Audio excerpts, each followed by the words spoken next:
কি করতেছো? সালাম করতে হবে না। আমার জন্য দোয়া করবেন। দোয়া তো তোমার জন্য অবশ্যই করবো। তুমি কত ভালো একটা মেয়ে, আর এই জন্যই তো আমি কালো একটা মেয়ে দেখে বিয়ে করেছি। আমার যে আগের বউটা ছিল ও কখনোই এইভাবে আমাকে সালাম করতো না। কি ব্যাপার, কি হয়েছে? আপনার এর আগে বউ ছিল? হ্যাঁ ছিল, সেটা তো আমি তোমার বাবা মাকে বলেছি। কেন, তোমাকে তারা কিছুই জানায়নি? কই, আমাকে তো কিছু বলেনি। ও, তারা হয়তো তোমাকে জানানোর প্রয়োজন মনে করেনি। তুমি তো দেখতে অনেক কালো, আর তোমাকে নিয়ে তো তোমার বাবা মা অনেক মহাবিপদের মধ্যে ছিল। এই জন্য বিবাহিত একটা ছেলের কাছে বিয়ে দিতে তারা আপত্তি করেনি। আমার যে আগের বউটা ছিল সে আমাকে রেখে পালিয়ে গেছে। যদি মরে যেত তাহলে আমি একটা সুন্দর মেয়ে দেখেই বিয়ে করতাম, তোমার মতো কালো মেয়ে দেখে বিয়ে করতাম না। তাহলে করলেন না কেন? সুন্দরী মেয়ে বিয়ে করলে তো সারাদিন সাজগোজ নিয়েই ব্যস্ত থাকতো। আমি যে তার স্বামী, আমার কোনো টেক কেয়ারই করতো না। আর এই জন্যই কালো একটা মেয়ে দেখে বিয়ে করলাম।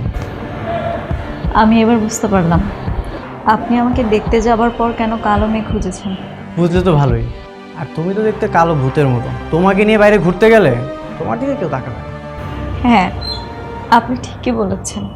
আমি এতটাই কালো, কেউ কখনো আমার দিকে ফিরেও তাকাবে না।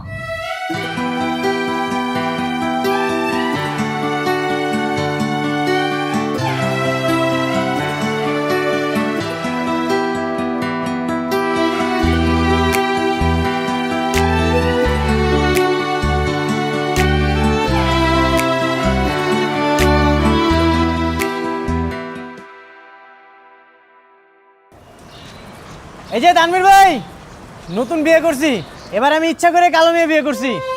এবার তাকাবেন না? তাকাবেন। জানেন ভাই, আগের বউটা অনেক সুন্দরী ছিল, অন্যজনের সাথে পালায়ে গেছে, তাই এবার ইচ্ছা করে কালো মেয়ে বিয়ে করছি। এবার আর কেউ তাকায় না। জান, একটু দ্রুত যান।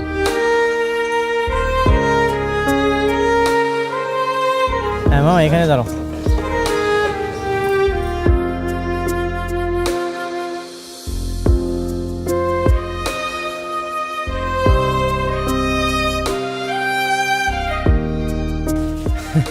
কিরে, তোর এভাবে তাকিয়ে আছিস কেন?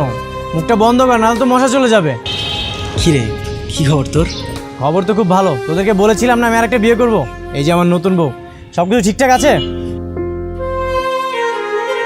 হ্যাঁ, সবকিছু ঠিকঠাক আছে। হ্যাঁ কি বলিস সব কিছু ঠিকঠাক আছে? দেখতে পাচ্ছিস না আমার বউ কালো? হ্যাঁ, একটু তো কালো। তো সেটা বলবি না যে আমার বউ কালো? মানে ভাবি সামনাসামনি দাঁড়া আছে তো, তাই সরাসরি বলিনি, যদি মন খারাপ করে। তোরা না মানুষই চিনতে পারিস না। আমার বউ হচ্ছে পুতুলের মতো শান্ত, ওকে আমি যাই বলি না কেন ও মাইন্ড করে না। ও আচ্ছা, তাহলে তো খুব ভালো। এমনি এমনি কি আর আমি কালো মেয়ে বিয়ে করেছি? হ্যাঁ, ওকে আমি যা ইচ্ছা তাই বলবো, যেখানে ইচ্ছা সেখানে নিয়ে যাবো, কেউ কোনো নজরই দিবে না। কেন? ও মা, কালো মেয়ের দিকে কে নজর দিবে? তুই কোনো কালো মেয়ের দিকে নজর দিবি? তুই কোনো কালো মেয়েকে বিয়ে করবি? না না, কালো মেয়ে কেন বিয়ে করবো? দেখেছিস আমার কত বুদ্ধি? আমি বুদ্ধি করে কালো একটা মেয়েকে বিয়ে করে ফেলেছি। জিতেছি না? হ্যাঁ হ্যাঁ, জিতছিস, তুই জিতছিস। শোন, মহল্লার সবাইকে বলবি সুজন আহমদের প্রথম বউ চলে গেছে তো কি হয়েছে, দ্বিতীয় বিয়ে করে সে জিতেছে। মনে থাকবে কথাটা? হ্যাঁ হ্যাঁ, মনে থাকবে, মানে 100% মনে থাকবে। বউ চলো তাহলে আমরা ওদিকে যাই। তোরা তাহলে থাক। হ্যাঁ,